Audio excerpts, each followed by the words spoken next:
Okay, तो welcome to all of you on math control. तो कैसे हैं आप सब भाई स्टूडेंट? ठीक है आप लोग? उम्मीद है कि ठीक होंगे, पढ़ाई कर रहे हैं। 9th-10th आप लोगों से बात कर रहे हैं हम। तो जैसा कि आप लोगों को पता है कि हम किस चीज़ पे बात कर रहे हैं, विशेष कर जो 10th वाले हैं, कि हमारी जो बात चल रही है जिस टॉपिक पे वो क्या है, ट्रिग्नोमेट्री पे हमारी बात चल रही है। अगर आप प्रीवियस लेक्चर देख रहे होंगे तो आपको ये नॉलेज होगा हम कहाँ तक बात किए थे। तो हम इससे पहले टेबल तक बात किए थे, साइन कॉस टैन की जो ट्रिग्नोमेट्रिक वैल्यूज होती हैं 0 पर, 30 पर, 60 पर, 90 और 45 पे हम बात कर लिए थे। ठीक है, तो जैसा कि टेबल आपको सामने दिख रहा है, तो कुछ थोड़ा सा कॉन्सेप्ट इसमें है। हालांकि टेबल हमने बनवा दिया है आपको, लेकिन कुछ कॉन्सेप्ट इसमें रह गया, उस पर हम थोड़ा सा बात करेंगे जो आप लोगों के लिए जानना बेहद जरूरी है।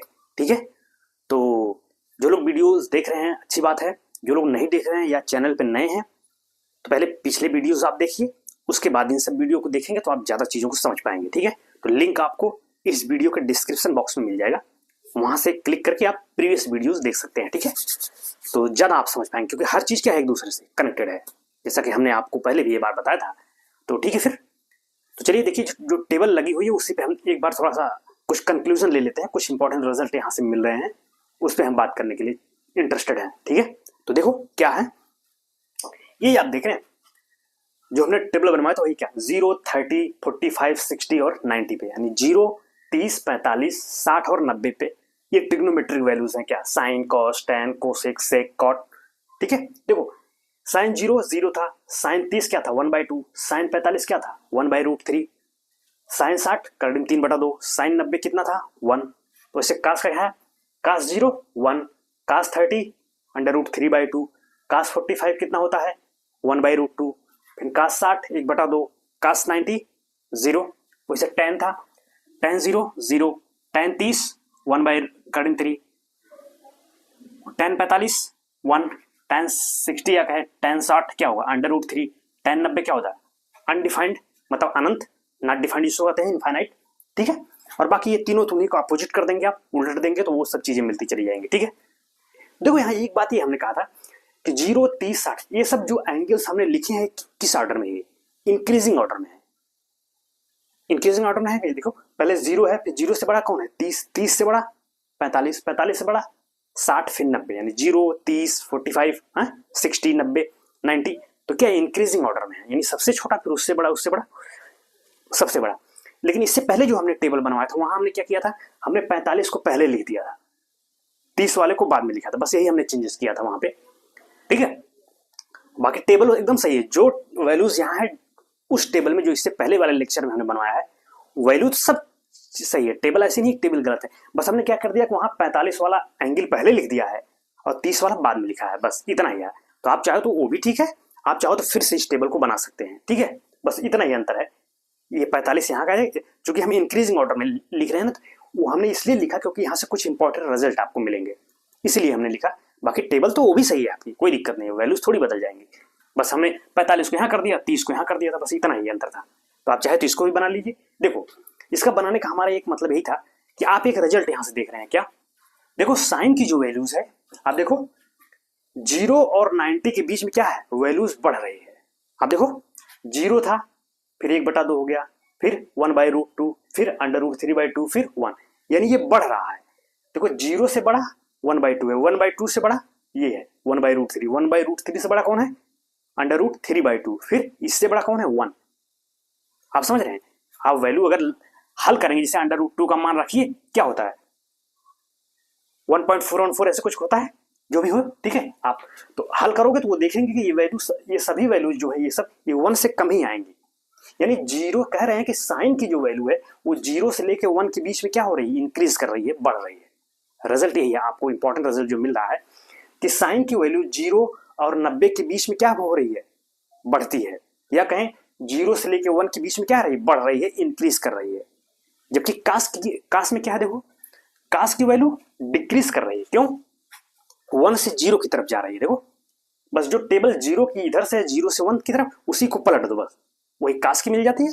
आप देखो 0 1/2 1/√3, सॉरी 1/√2 √3/2 1 है, ये है, बस इसी को पीछे से लिख दो, वही कास की हो जाती है। देखो 1 को पीछे पहले 1 लिखा, फिर क्या लिखा √3/2 यहाँ के, फिर ये तो यही रहेगा, फिर 1/2 यहाँ, यही है। तो वही कह रहे हैं ये इंक्रीजिंग में है, ये क्या है डिक्रीजिंग में।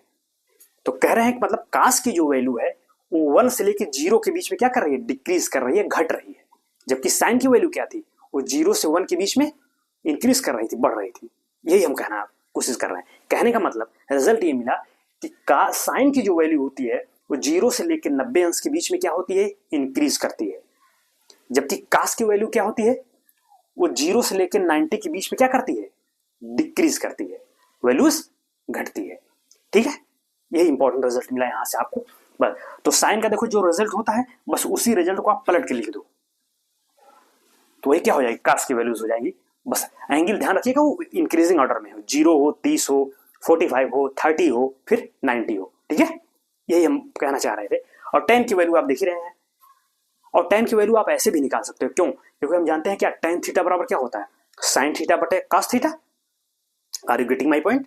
आप समझ रहे होंगे, मेरी बात समझ आ रही है आप लोगों को, मैं उम्मीद कर रहा हूं कि आप समझ पा रहे होंगे चीजों को। ठीक है, तो हम जानते हैं tan क्या होता है, sin बटे cos।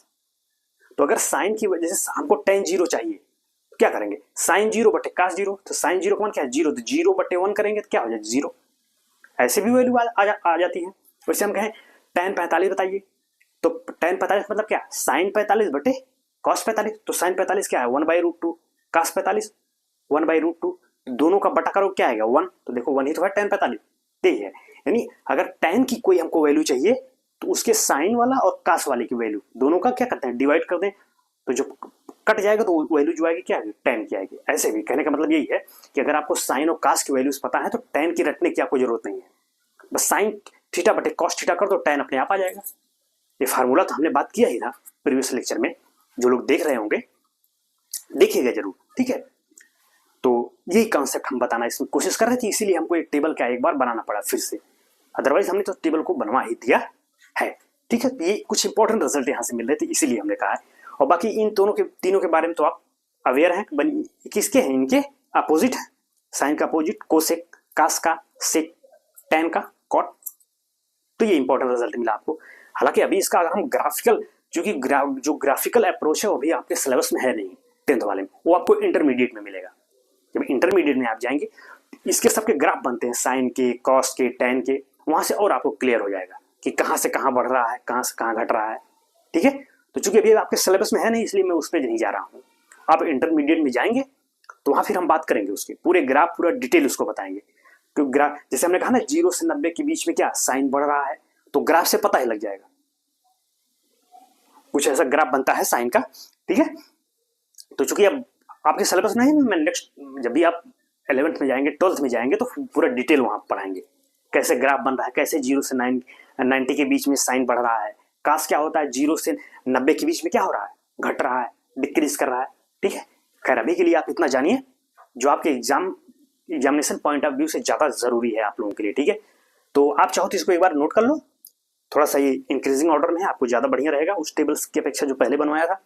आप नोट कर लो, फिर आगे की कुछ अब क्वेश्चन से बात करेंगे। ठीक है, कुछ एग्जाम्पल से, तो नोट कर लीजिए इसको, वीडियो पॉज करके आप नोट डाउन कर लिया करिए। ठीक है, मैं आगे चल रहा हूं।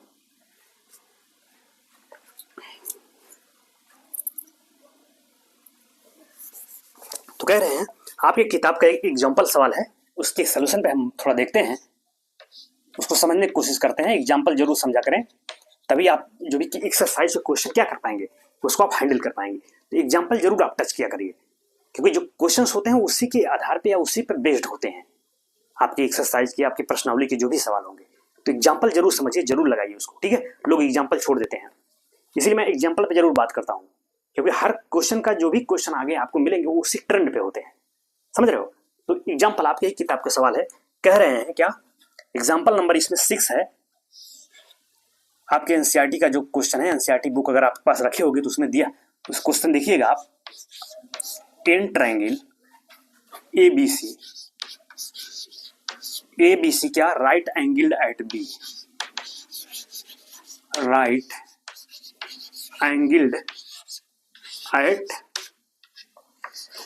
बी। तो ओके, तो देखें, देखिए आपकी किताब का जो सवाल है वो क्या कह रहे हैं, ये फिगर बना के दिया हुआ है कि in triangle ABC right angled at B है, यानी बी पे क्या बना हुआ है, राइट एंगल, यानी 90 अंश है।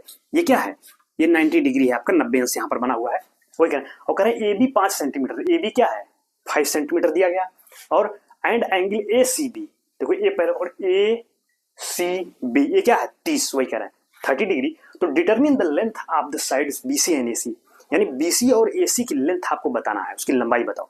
तो बी सी ये है और ए सी कौन है ये, तो इनकी लेंथ आपको फाइंड आउट करनी है। आप सवाल समझ गए?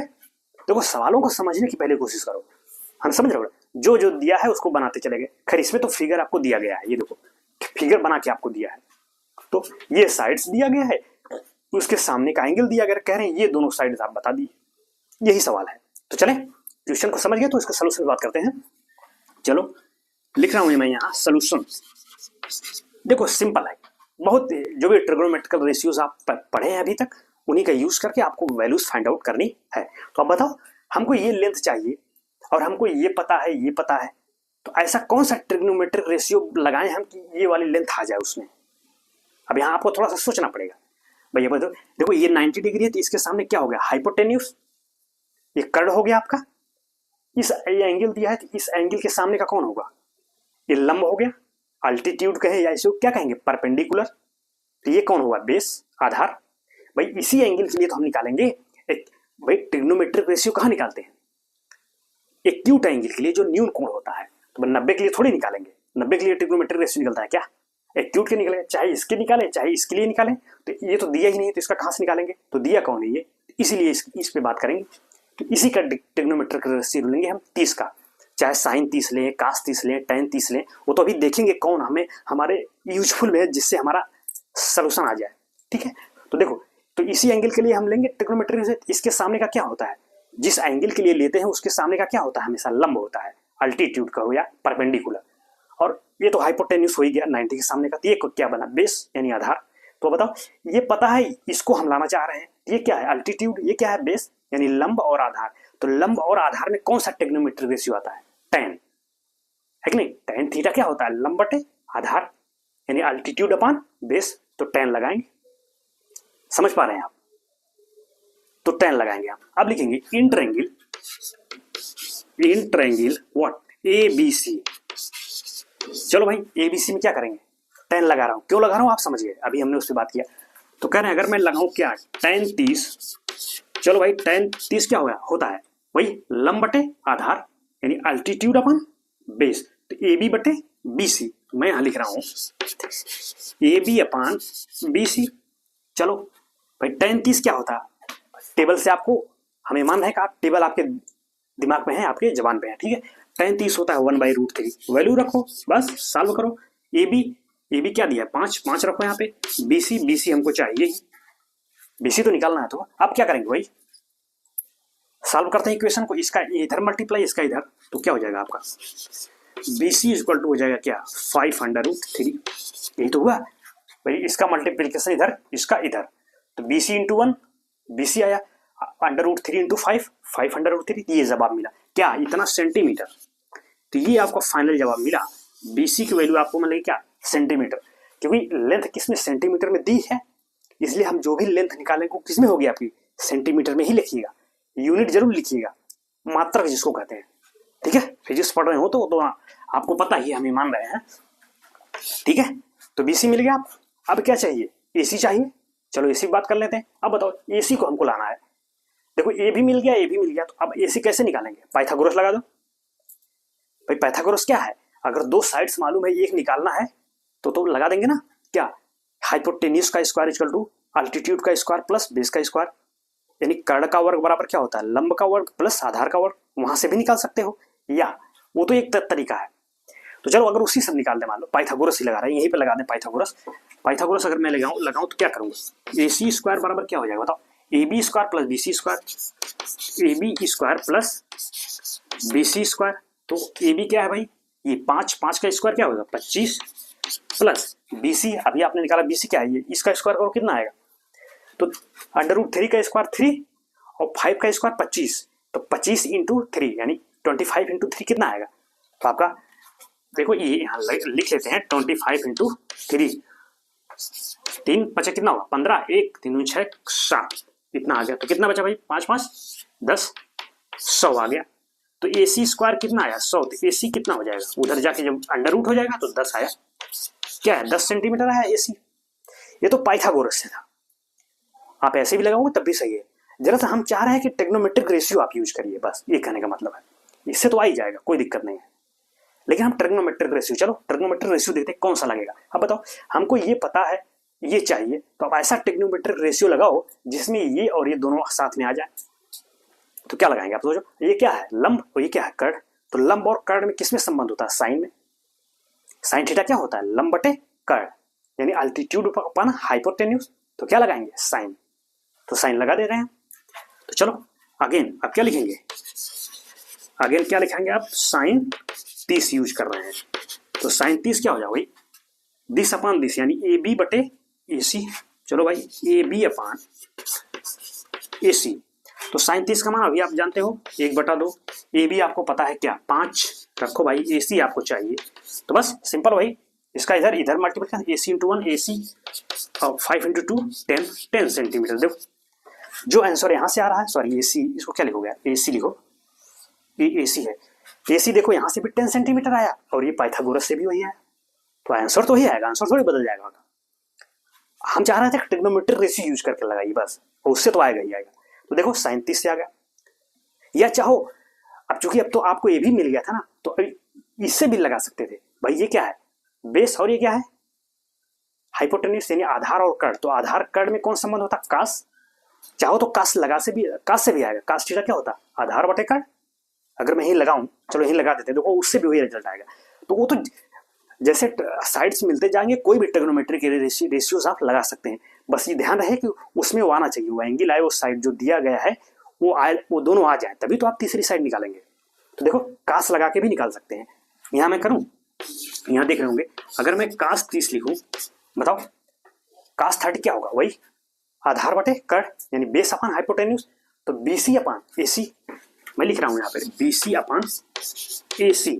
तो कास 30 कितना होता है आप जानते हो, √3/2। और BC अभी आपने निकाला क्या 5 √3 और बटे क्या हो जाएगा आपका AC। देखो √3 से √3 कैंसिल आउट हो जाएगा, इतना समझ रहे हैं। तो AC = क्या हो जाएगा, वही 10 सेंटीमीटर भाई, 5 दूनी क्या हो जाएगा 10, ये समझ रहे हो ना भाई। इसका गुणा इसमें हो जाएगा, फिर इक्वल टू इसका गुणा इसमें, तो √3 इधर है, √3 इधर है बाहर इक्वल के, तो दोनों कैंसिल आउट हो जाएंगे। और 5 × 2 10, देखो तो रिजल्ट सबसे वही आ रहा है। तो आपके ऊपर है कौन सा ट्रिग्नोमेट्रिक रेशियो आप लगा रहे हैं क्वेश्चन में, समझ पा रहे हैं। तो वो लगाइए जो आपके लिए इजी हो। अब ऐसा नहीं कि काट लगा दिए, लो आएगा काट से भी सेक लगा दिए, आप सीधा वाला लो ना, अपोजिट वाला क्यों ले रहे हो, सीधा वाला लो, जल्दी से आपका आंसर आ जाएगा। देखो सवालों को आसानी से आप लगाओ ना, हालांकि यूज करोगे तो उससे भी आएगा, ऐसा नहीं आंसर नहीं आएगा। तो ज्यादातर जो सिंपल हो, जिसको हमने खट से लगाया, आ गया जवाब। तो ठीक है, ये इंपॉर्टेंट। आप चाहो तो इस एग्जाम्पल को नोट कर लो। सभी तरीके हैं जो आपको अच्छा लगे उससे आप क्वेश्चन का क्या सोल्यूशन देख सकते हैं। तो नोट कर लीजिए इसको, फिर मैं नेक्स्ट क्वेश्चन पे बात करूं, ठीक है। तो कॉपी कलम खुली है ना आप लोगों की, ध्यान रखिए जब भी लेक्चर शुरू हो तो कॉपी कलम लेके बैठिए, 10th वाले, ठीक है।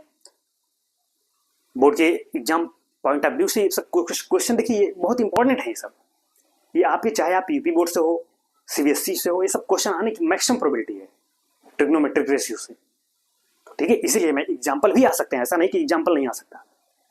ये ना सोचिए केवल एक्सरसाइज के ही सवाल आते हैं, एग्जाम्पल्स भी आ सकते हैं।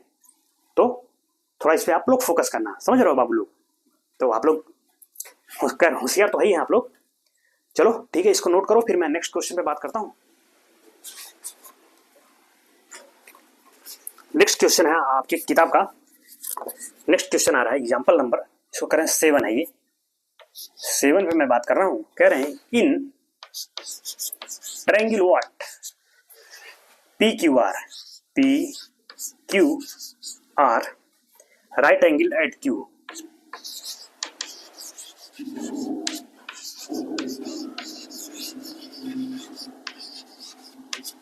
तो ठीक है, तो ये देखिए नेक्स्ट एग्जांपल दिया है, क्या दिया है कि in triangle PQR right angle at Q। तो पहले PQR एक एंगल बनाओ जहां Q क्या है 90 डिग्री है, यानी Q पे 90 अंश बनना है। तो चलो भाई मैं एक latest right triangle right angle at Q, तो Q ये है, इस पे 90 डिग्री बना हुआ। अब PQ किसी को मान लो, इसको हम P कहते हैं, PQ इसको कह रहे हैं R। जो कह रहा है पहले आप उसको करते जाओगे, are you getting my point? हाँ, समझ रहे होगे आप लोग, ठीक है। कहा ना कि P Q R right angle at Q, और पी क्यू कह रहे हैं 3 सेंटीमीटर, ये क्या है 3 सेंटीमीटर है। तो चलो भाई इसको मैं क्या कर देता हूँ, ये आपका हो गया 3 सेंटीमीटर पी क्यू, और क्या है पी आर 6 है, पी आर कौन है, ये आपका 6 सेंटीमीटर हो गया। समझ पा रहे हैं? डिटरमिन द एंगल क्या क्यू पी आर, तो जाओ क्यू पी आर यानी ये चाहिए आपको, फिर क्या चाहिए P R Q, P R Q आपको ये चाहिए। ये दोनों एंगल को आपको फाइंड आउट करना है, डिटरमिन करना है। तो कुछ समझ में आ रहा है? आप समझ गए होंगे, तो वही है।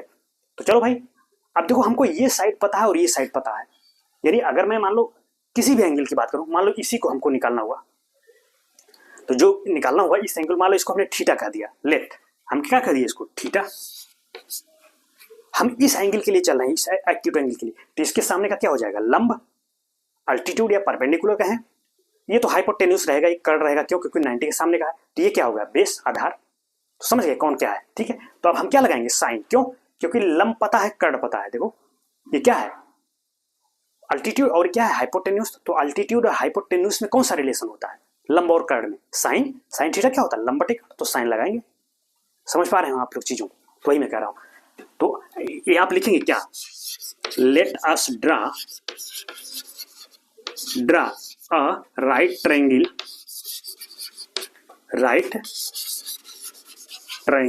क्या भाई पी क्यू आर, यानी हमने एक समकोण त्रिभुज क्या खींचा पी क्यू आर खींचा, ठीक है, जिसमें लिख देंगे कि जहां क्यू क्या है 90 डिग्री, ये बता दीजिए आप जो जो कर रहे हैं। आप कह रहे हैं हमने किसको निकालना, आर निकालना है, तो लेट मतलब क्या, मान लिया कि जो पी आर क्यू ये आपका, यानी जो पी आर क्यू वो क्या है थीटा कह दिया हमने, मान लिया को थीटा है, तो अब हमको यही थीटा चाहिए, यानी क्या आर वाला चाहिए। तो चलो क्या लगाएंगे साइन थीटा, हेंस नाउ अब हम क्या लगाएंगे साइन थीटा इक्वल टू क्या होगा वही लंब बटेगा, यानी दिस अपान दिस, तो क्या पी क्यू अपान पी आर। तो चलो भाई पी क्यू अपान पी आर की बात करते हैं, तो पी क्यू क्या है भाई 3 सेंटीमीटर, पी आर क्या है आपका 6, तो देखो 3 कट ऑफ कितना आएगा 1/2, तो यानी साइन थीटा आपको क्या मिला 1/2। अब सोचो आप, अब यहाँ आपको थोड़ा सा सोचना होगा, साइन थीटा 1/2 है, तो किस एंगल पे साइन का मान 1/2 होता है, आप बताओ, टेबल अभी पढ़ा है 30 पे 30 पे साइन 30 ही तो 1/2 होता है भाई, तो बस इसलिए थीटा क्या हो जाएगा 30 हो गया 30 डिग्री, यानी इसको क्यों इसलिए यहाँ लिखेंगे बराबर क्या साइन 30, भाई 1/2 किसका मान है साइन 30 के, हेंस लिखेंगे दिस इंप्लाइज क्या थीटा क्या हो गया 30 डिग्री। ये आपको फाइनल जब आया, थीटा का मतलब कौन सा थीटा, ये पी आर क्यू, तो लिखेंगे इसलिए पी आर क्यू यानी कौन सा एंगल पी आर क्यू, क्योंकि थीटा तो हमने माना था ना, ये हो गया आपका पी आर क्यू क्या हो गया 30 डिग्री मिल गया। अब बताओ अब ये चाहिए, तो जब ये 90 है ये 30 है, तो ये तो निकाल ही सकते हो ना, क्या होगा बताओ भाई, जब ये 90 हो गया ये 30 है तो ये कितना होगा 60 होगा, तभी तो सबका जोड़ क्या आ जाएगा, सबको सम करेंगे तो 180 अंश आना चाहिए। ट्रायंगल के सभी एंगल जो भी एंगल्स होते हैं उनका सम क्या होता है 180 180 डिग्री होता है ना, तो 90 ये है 30 ये 90 30 कितना हो गया 120, और 120 में 60 जोड़ दो कितना आएगा 180, तो ही कह रहे हैं अगर ये 30 है तो कितना हो जाएगा 60, तो कैसे निकाला आपने एंगल के सम से, तो वही इसलिए लिखेंगे, आप लिखेंगे चूंकि हम जानते हैं, क्या जानते हैं भाई, ऐसे लिख दो क्योंकि angle Q plus angle P plus angle R equal to क्या होता है भाई 180 डिग्री, ठीक है। अब हमको चाहिए क्या P चाहिए, तो P को इधर ही रहने दो, बाकी सबको उधर करो, तो 180 अंश और माइनस क्या हो जाएगा माइनस एंगल हो जाएगा R और माइनस एंगल Q, अब सबकी वैल्यू रख दो, खैर निकालने को तो आप निकाल ही लिए होगे, लेकिन ठीक है मैं यहाँ लिख दे रहा हूँ। अब एंगल P क्या हो जाएगा, ध्यान रखना यहाँ से यहाँ लिखना हूँ, तो इसको थोड़ा सा ऐसे कर देते हैं, कंफ्यूज मत होइएगा। 180 में से आपको किसको माइनस करा एंगल R क्या था भाई 30 और ये कितना भाई 90, तो 180 में से क्या दोनों जोड़ दो 120 घटा दोगे तो क्या आ जाएगा आपका 60 डिग्री, वही ठीक है कैलकुलेशन है वो तो आप सिंपल समझिए, ये कितना होगा 60 डिग्री, कौन है एंगल P, तो लिखेंगे क्या हेंस एंगल क्या, इधर लिख दे रहा हूँ आप समझ रहे हो, एंगल Q और पी आर कितना हो गया भाई 60 डिग्री, यही तो चाहिए था Q P R, तो ये ऐसे निकल, या और सोचो और कैसे निकल सकता है। अब थोड़ा दिमाग लगाओ, अगर किसी ट्रिग्नोमेट्रिकल रेशियो की सहायता से वैल्यू हम फाइंड आउट करना चाहें तो कैसे निकलेगा? कोई तरीका है?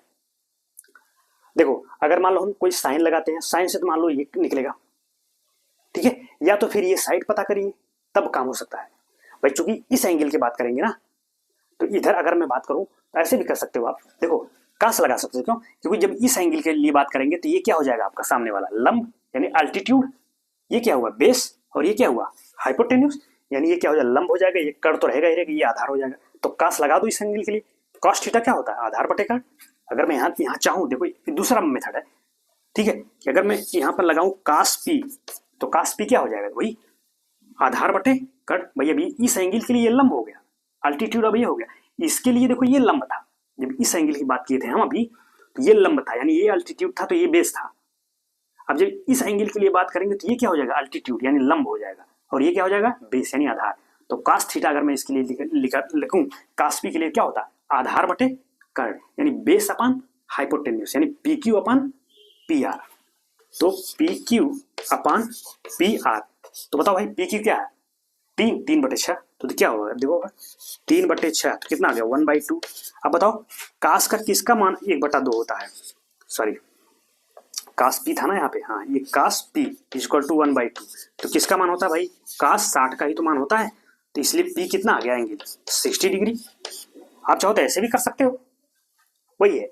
तो चाहे ऐसे करो, थोड़ा सा आप सोचोगे तो कास पी के लिए वो निकल गया। तो देखो 60 डिग्री ऐसे भी आ रहा है और 60 डिग्री इस प्रोसेस से भी आ रहा है, तो दोनों से समान।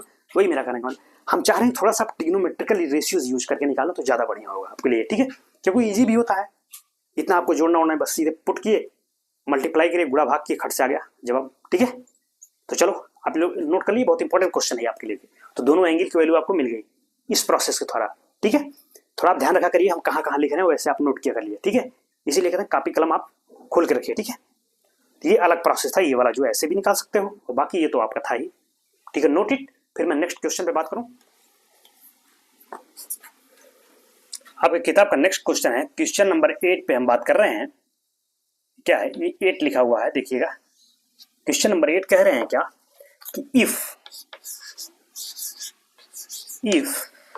Sign A minus B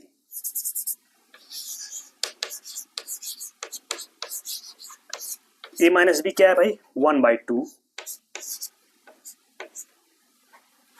and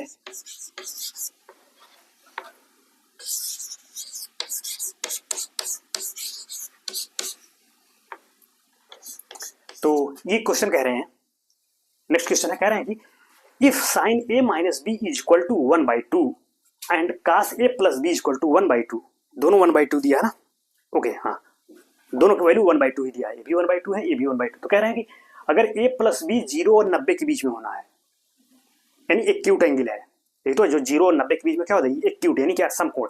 और कह रहे हैं ए बड़ा है बी से, तो ए और बी बताइए। आप समझ रहे हैं क्या कह रहे हैं?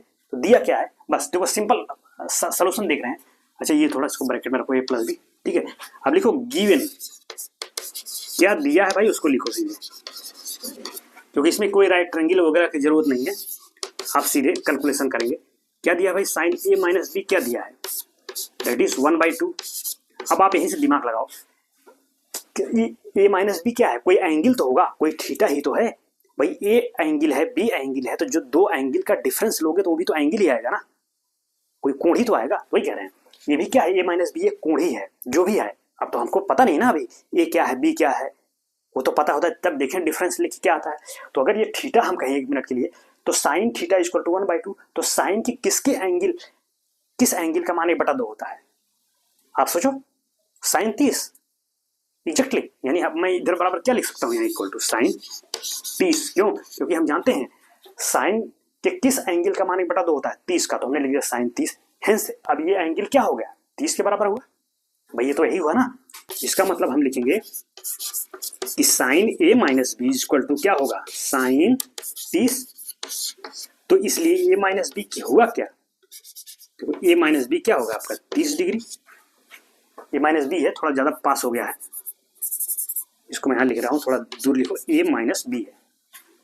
यही मतलब भाई sine this equal to sine 30 का मतलब क्या? साइन साइन तो ठीक है, इक्वल है, तो बचा क्या, ए माइनस बी किसके बराबर हुआ, 30 के, तो वही कह रहा है, यानी वो जो कोण था ए माइनस बी, ये क्या है, 30 डिग्री है। एक इक्वेशन बन गया आपको, ठीक है।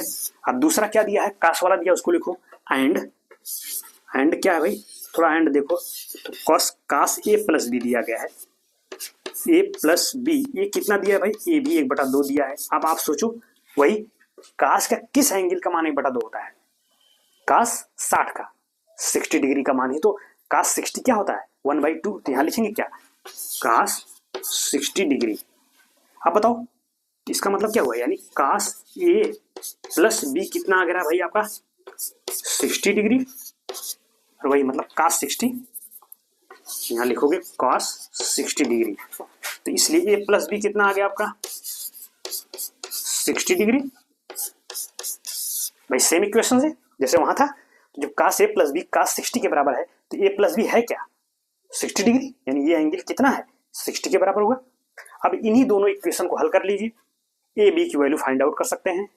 ये तो आप समझ रहे हैं ना, कैसे हल करेंगे, दो एंगल ए माइनस बी दिया गया, ए प्लस बी दिया गया है, विलोपन विधि इसको नहीं कहते हैं कि एक टर्म को हम फाइंड डिटरमिन कर देंगे रिप्लेस करके हटा के। तो अगर मैं यहाँ सोल्यूशन कर रहा हूँ उसका, अब लिखूंगे फ्रॉम इक्वेशन 1 और 2, इधर लिख रहा हूँ ध्यान रखना, फ्रॉम 1 एंड 2। चलो भाई 1 क्या है दिया गया, ए माइनस बी क्या है 30, ए प्लस बी इसी के नीचे लिखो, बस सीधे जोड़ के और वैल्यू निकालेंगे। अब देखो, अब क्या करें, हम जोड़ दें तभी तो एक एंगल हटेगा, तभी तो दूसरा मिलेगा। जब जोड़ दोगे तो minus B plus B cancel out हो गया, एक कट गया, तो ए और ये क्या होगा 2a, तो 2a इक्वल टू क्या है, ये तो जुड़ेगा 60 और 30 क्या हो गया आपका 90, तो a इक्वल टू क्या हो जाएगा, a जाके उधर भाग हो जाएगा, यानी 90 बटे कितना हो जाएगा आपका 2, 90/2 दैट इज व्हाट 45, तो कितना आएगा भाई 45 ए। एंगल ए क्या मिला आपका, इसको ऐसे लिखो, थोड़ा एंगल है ना, तो angle A equal to 45 degree. आप चाहो तो यहाँ भी ऐसे इसको एंगल कर दो, ऐसे एंगल ए एंगल बी, लेकिन लास्ट में जरूर लिखना कि एंगल ए इक्वल टू क्या 45, यानी 45 डिग्री मिल गया आपको। कोण ए क्या मिला 45, अभी और क्या चाहिए बी, तो चलो बी कैसे मिलेगा, जब ए मिल गया है तो ए को उठा के किसी इक्वेशन में रख दो, बी मिल जाएगा। चलो अगर मैं 1 में रख दूं, कहाँ लिखें, यहाँ पे लिख देते हैं, लिखेंगे फ्रॉम इक्वेशन नंबर 1, क्या क्या दिया है भाई, ए माइनस बी कितना होना है आपका, ए माइनस बी है 30, और ये क्या है 45, यहाँ रखिए ए के स्थान पे 45 डिग्री, और माइनस क्या हो जाएगा बी इक्वल टू क्या 30 डिग्री, तो इसको डिग्री में लिखना, तो आपका बी क्या हो जाएगा, सिंपल उधर घटा दो ले जाकर, तो क्या हो जाएगा 15 डिग्री, 15 डिग्री आया, यही तो होगा। देखो भाई ये इधर जाके माइनस हो जाएगा, तो -15 आएगा, इधर माइनस है तो माइनस माइनस कैंसिल आउट हो जाएगा, तो बी की ना 15, तो देखो ये मिला 45, ये मिला 15, समझ रहे हैं बात, बस ये आपका फाइनल जवाब हुआ। जैसे था यानी वो ए और बी क्या होना है, ये जो है 45 है और ये क्या है 15 डिग्री। देखो ये बड़ा है कि नहीं, कह रहे हैं एंगल ये क्या था 45 ग्रेटर था, इसीलिए तो देखो पहले जो कहा ग्रेटर था, इसका मतलब इसीलिए तो हमने ए माइनस बी किया ना, यानी जो बड़ा है उसी में से तो घटाएंगे, एंगल ए माइनस बी से, इसीलिए बी माइनस ए नहीं किए, क्योंकि कह रहे हैं कि एंगल को ए को बड़ा होना है, देखिए इसीलिए तो ए माइनस बी किया, फिर ए प्लस बी, तो देखिए लास्ट में एंगल ये बड़ा आता भी है, ये 45 डिग्री है, जबकि बी क्या है 15 डिग्री है, तो ये अब कह रहे हैं जीरो दोनों क्या होना है, यानी ए प्लस बी जो है वो किसके बीच में है, 0 और 90 के बीच में है। तो देखिए ए प्लस बी क्या है 60 है ना, तो 60 क्या है 90 से छोटा ही तो होगा। तो इस कंडीशन को फॉलो करके आप फिर हमने इक्वेशंस लिखे और आपको वैल्यू मिल गई, तो एंगल बी मिल गया, एंगल ए वो था, ये एंगल बी था। तो आप समझ रहे होंगे, ये इंपॉर्टेंट कुछ एग्जांपल्स थे आपके लिए, वेरी इंपॉर्टेंट है, इसको आप लोग नोट डाउन कर लीजिए, ठीक है, क्योंकि अभी ये तो एग्जांपल्स थे, अभी हम इसके एक्सरसाइज पे बात करेंगे। जो एक्सरसाइज है उसमें भी इस प्रकार के बहुत से आपको क्वेश्चन मिलेंगे, तो आप पहले इसको नोट कर लो, इंपॉर्टेंट है, फिर मैं देखते हैं आगे, ठीक है।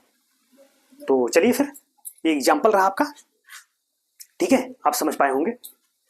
तो अब देखो नेक्स्ट जो है, तो अब जो आपकी आती है वो है आपकी एक्सरसाइज 8.2। 8.1 पर हमने बात कर लिया, फिर उसके कॉन्सेप्ट पढ़े, जो भी ट्रिग्नोमेट्रिक रेशियोज हो गए। अब आती है एक्सरसाइज 8.2 के क्वेश्चन हम सॉल्व करेंगे, ठीक है। तो अब एक्सरसाइज क्वेश्चन था तो उसको हम नेक्स्ट लेक्चर में ही देखते हैं, अभी तक आप इतना कॉन्सेप्ट रखिए दिमाग में। अब एक्सरसाइज के क्वेश्चन हम नेक्स्ट लेक्चर में बात करेंगे। तो ठीक है फिर, तो आज के लिए अब इतना रहने देते हैं। ठीक है, that is all for today class. आगे की बात हम नेक्स्ट लेक्चर में करते हैं। तो ठीक है फिर, पढ़ते रहिए, मस्त रहिए, खेलते कूदते रहिए। ठीक है बाबू लोग 9th-10th वाले। ठीक है, तो हर सब्जेक्ट को आप टाइम दीजिए, फिजिक्स हुआ, केमिस्ट्री हुआ, जो भी, भाई सबके एग्जाम तो आपको देना है ना बोर्ड वाला। तो मैथ वाला तो ठीक है हम कर ही रहे हैं, बाकी और सब्जेक्ट आप देखते रहिए। ठीक है फिर, तो आज के लिए इतना रहने देते हैं। हाँ, thank you so much, have a nice day.